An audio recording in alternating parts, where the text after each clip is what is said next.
Hey guys, right, today what we're going to do is we're going to show you some drills which parents can do with their children to help them progress in their jiu-jitsu training.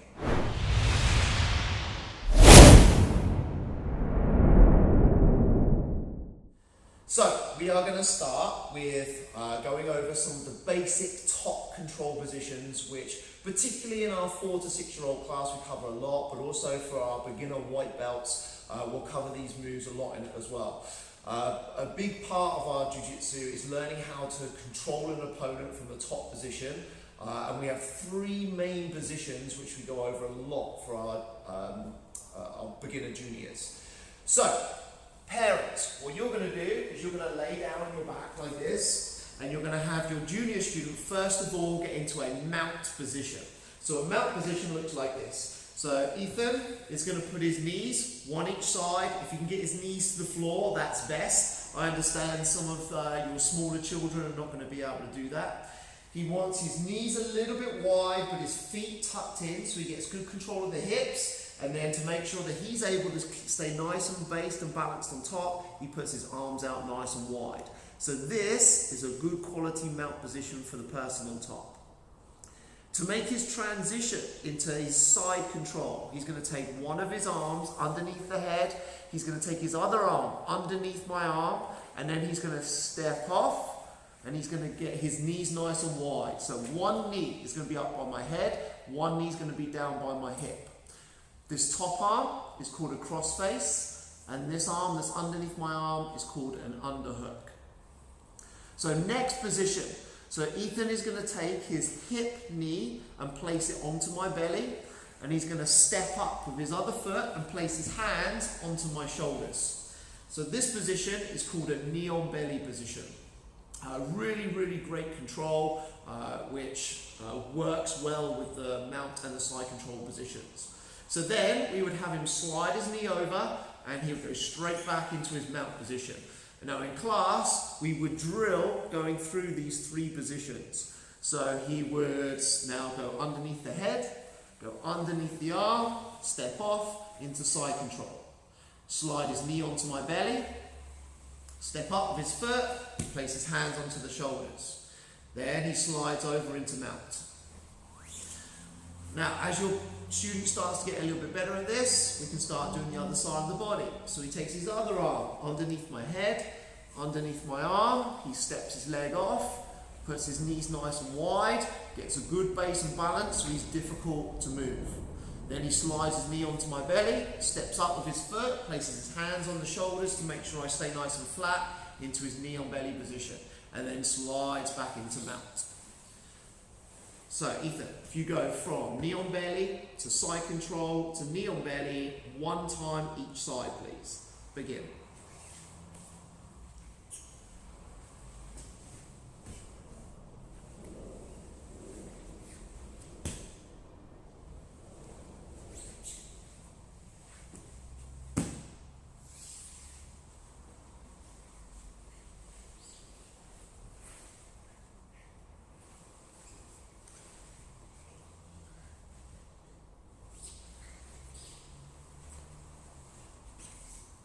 Excellent. Good. So, parents, you are going to lay down on your back. You're going to have your student get into the mount position, please. So they're going to put their knees down, feet tucked in nice and tight with their arms out nice and wide.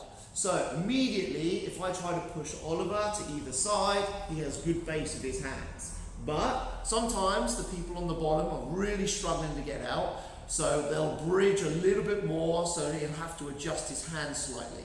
So parents, what I want you to do is I want you to grab hold of the side of your student's body. You're going to bridge your hips. You're going to lift your hips nice and high, and you're going to try to throw them off to the side. Now you can see Oliver is over basing with one of his hands, and the second hand is attaching itself to the back of my head or neck. Then I want you to come back down, and we'll do the same thing the other side. And we're going to go side to side, getting our student to maintain a good quality tight control with their legs, and also switching their hands over.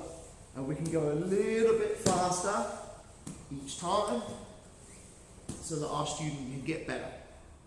The second thing, what happens a lot from underneath is where our partner pushes up on our chest. So what your student's going to do is he's going to swim his hands to the inside to be able to get his body back in close. So he takes one of his hands, swims it through, takes my hand off, then he swims his second hand through, and then he goes back down to his good base position. So again, parents, you're going to push up on the chest, your student's going to swim through and put the arms again into that nice wide position. Swim, swim, and back down. All right.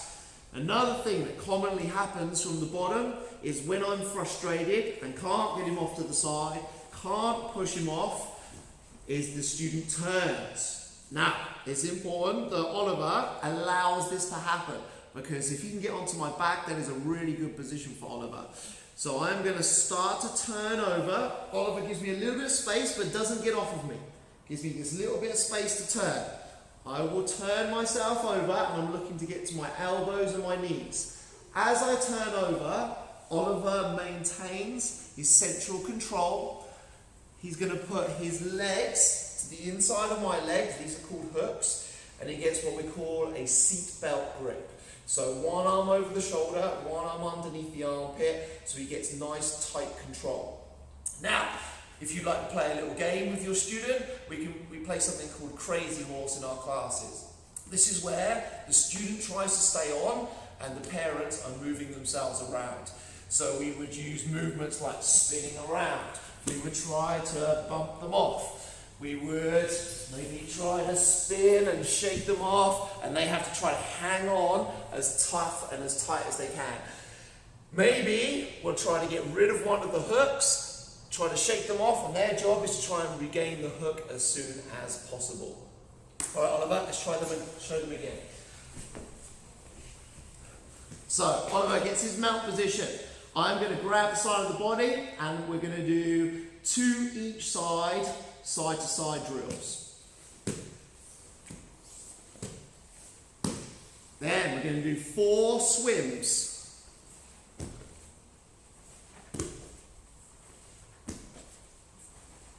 Then he gets to take his crazy horse. So I turn over, I get to my elbows and my knees, Oliver makes his transition. See how Oliver's keeping his head nice and tight to my head as well, so he stays in good control everywhere, good tight seatbelt grip, good hooks, and then we're going to try to get rid of our student. Good. Oliver's had lots of practice of that. All right, good job, Oliver, well done.